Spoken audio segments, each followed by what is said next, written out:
Hello दोस्तों, आप सभी का स्वागत है हमारे यूट्यूब चैनल पर।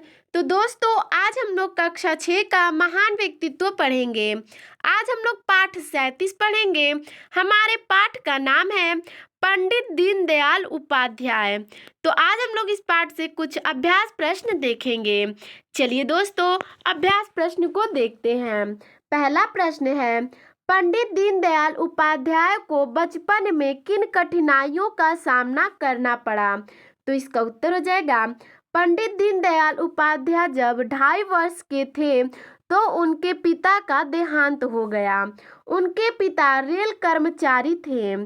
पिता की मृत्यु के बाद उनकी मां उन्हें लेकर उनके पिता के पैतृक गांव चली गई। जब वे 7 वर्ष के थे तब उनके माता का भी देहांत हो गया, अतः उनका बचपन उनके ननिहाल में बीता। इस प्रकार उनको बचपन में अनेक कठिनाइयों का सामना करना पड़ा। चलिए दोस्तों, अब अगला प्रश्न देखते हैं 2 नंबर। बालक दीनदयाल ने किस प्रसंग पर यह कहा था कि मुझे आपका आशीर्वाद चाहिए? तो इसका उत्तर हो जाएगा, पिलानी के बिरला कॉलेज से इंटरमीडिएट की परीक्षा प्रथम श्रेणी में उत्तीर्ण करने के बाद जब वे समाज सेवी व उद्योगपति घनश्याम दास बिरला से मिलने गए तो बिरला जी ने उन्हें पुरस्कार में स्वर्ण पदक और 250 रुपये देते हुए उनसे पूछा कि तुम्हें क्या चाहिए बेटा? तो क्या कहते हैं, चलिए देखते हैं। इसी प्रसंग पर उन्होंने कहा था कि मुझे आपका आशीर्वाद चाहिए।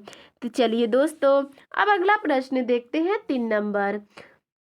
पंडित दीनदयाल उपाध्याय ने कौन कौन सी पुस्तकों की रचना की? तो इसका उत्तर हो जाएगा, पंडित दीनदयाल उपाध्याय ने सम्राट चंद्रगुप्त मौर्य, जगत गुरु शंकराचार्य और अखंड भारत क्यों आदि पुस्तकों की रचना की। अगला प्रश्न है 4 नंबर। राष्ट्रीय धर्म प्रकाशन से प्रकाशित होने वाली पत्र पत्रिकाओं का नाम बताइए। तो इसका उत्तर हो जाएगा, राष्ट्रीय धर्म प्रकाशन से राष्ट्रीय धर्म एवं पांचजन्य पत्रिका, दैनिक स्वदेश तथा सम्राट चंद्रगुप्त मौर्य, जगत गुरु शंकराचार्य उपन्यास तथा अखंड भारत क्यों आदि पुस्तकें प्रकाशित होती थीं। अगला देखते हैं प्रश्न 5 नंबर है, पंडित दीनदयाल उपाध्याय के चरित्र की किसी एक विशेषता के बारे में लिखिए। तो इसका उत्तर हो जाएगा, पंडित दीनदयाल उपाध्याय एक बार वाराणसी से बलिया जा रहे थे। तृतीय श्रेणी के डिब्बे में तिल रखने की भी जगह नहीं थी।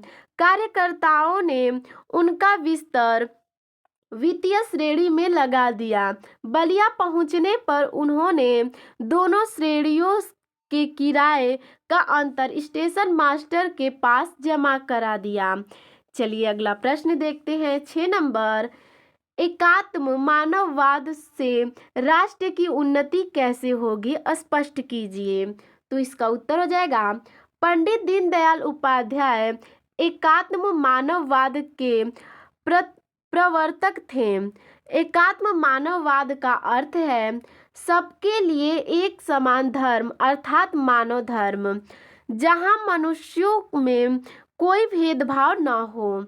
अगर समाज के प्रत्येक व्यक्ति को समान साधन, समान अवसर एवं समान स्वतंत्रता प्राप्त होती तो भारत निसंदेह और तेजी से उन्नति करेगा। अगला प्रश्न है 7 नंबर। राष्ट्रीय धर्म पत्रिका का प्रकाशन किसी प्रेरणा से दीनदयाल जी ने क्या किया था? तो इसका उत्तर हो जाएगा, राष्ट्रीय धर्म पत्रिका का प्रकाशन दीनदयाल जी ने भाऊराव देवरस की प्रेरणा से शुरू किया था। तो चलिए देखते हैं अगला प्रश्न 8 नंबर है, पंडित दीनदयाल के अनुसार राष्ट्रीयता का आधार क्या है? तो इसका उत्तर हो जाएगा, पंडित दीनदयाल राष्ट्रीयता का आधार भारत माता को मानते थे।